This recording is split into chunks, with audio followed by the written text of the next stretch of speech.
Hi hello ಎಲ್ರಿಗೂ ನಮಸ್ಕಾರ, welcome back to my channel. ಇವತ್ತಿನ ರೆಸಿಪಿ ಬಂದ್ಬಿಟ್ಟು ವೈಟ್ ಸಾಸ್ ಪಾಸ್ತಾ. ತುಂಬ ಸಿಂಪಲ್ಲಾಗಿ ಬೇಗ ಹೇಗೆ ಮಾಡೋದು ಅಂತ ತೋರಿಸ್ಕೊಡ್ತೀನಿ. ಫಸ್ಟು ಪಾಸ್ತಾ ಕುಕ್ ಮಾಡ್ಕೋಬೇಕು. ಒಂದು ಪಾತ್ರೆಯಲ್ಲಿ ನೀರು ಇಟ್ಬಿಟ್ಟು ಸ್ವಲ್ಪ ಉಪ್ಪು ಸ್ವಲ್ಪ ಎಣ್ಣೆ ಹಾಕಿ ಕುಕ್ ಮಾಡ್ಕೊಳ್ಳಿ. ಒಂದು 5-10 ನಿಮಿಷಕ್ಕೆಲ್ಲ ಬೆಂದೋಗುತ್ತೆ. ನೋಡಿ, ಇಷ್ಟು ಬೆಂದಮೇಲೆ ನೀರು ಸ್ಟ್ರೈನ್ ಮಾಡಿ ಎತ್ತಿಟ್ಕೊಳ್ಳಿ ಸೈಡ್ಗೆ. ನೀರು ಸ್ಟ್ರೈನ್ ಮಾಡಿರ್ತೀರಲ್ಲ, ಅದಕ್ಕೊಂಚೂರು ತಣ್ಣೀರು ಹಾಕಿದ್ರೆ ಇನ್ನೂ ಅಂಟಾಗಲ್ಲ ಅದು. ಈರುಳ್ಳಿ 2, 4-5 ಬೆಳ್ಳುಳ್ಳಿ, 1 ಕ್ಯಾರೆಟು, 1 ಅರ್ಧ ಕ್ಯಾಪ್ಸಿಕಮು, ಸ್ವಲ್ಪ ಸ್ವೀಟ್ ಕಾರ್ನು ಕಟ್ ಮಾಡಿ ಎತ್ತಿಟ್ಕೊಂಡಿದ್ದೀನಿ.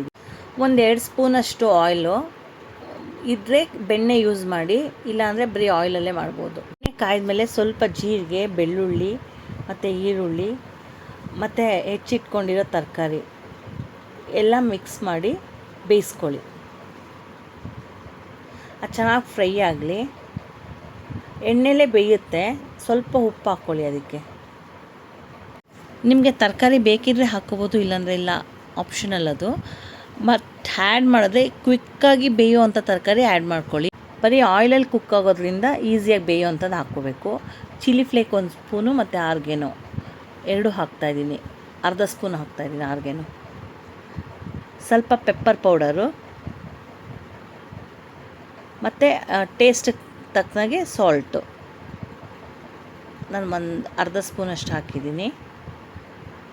ಇವಾಗ ವೈಟ್ ಸಾಸ್ ಪಾಸ್ತಾ ಮಾಡ್ಕೊಳ್ಳೋಣ. ಇನ್ನೊಂದು ಸ್ಟವ್ ಮೇಲೆ 1 ಸ್ಪೂನಷ್ಟು ಬೆಣ್ಣೆ, ಮೈದಾ ಹಸಿಟ್ಟನ್ನ ಕಲಸಿ ಪೇಸ್ಟ್ ಥರ ಮಾಡ್ಕೊಂಡಿದ್ದೀನಿ. ಸ್ವಲ್ಪ ಗಟ್ಟಿಯಾಗಿ ಗಂಟಿರಬಾರ್ದು ಅಂತ ಅದನ್ನು ಹಾಕ್ಕೊಂಡು ಒಂದು 200 ml ಹಾಲು ಹಾಕ್ಕೊಳ್ಳಿ.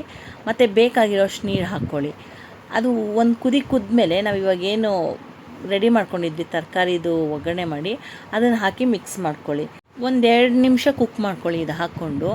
ಇದಾದಮೇಲೆ ಪಾಸ್ತಾ ಏನು ಕುಕ್ ಮಾಡಿ ಇಟ್ಕೊಂಡಿದ್ವಿ ಅದನ್ನು ಹಾಕ್ಕೊಂಡು ಮಿಕ್ಸ್ ಮಾಡ್ಕೊಳ್ಳಿ. ಸ್ವಲ್ಪ ತೆಳುಗಿರಲಿ, ತುಂಬ ಗಟ್ಟಿ ಬೇಡ.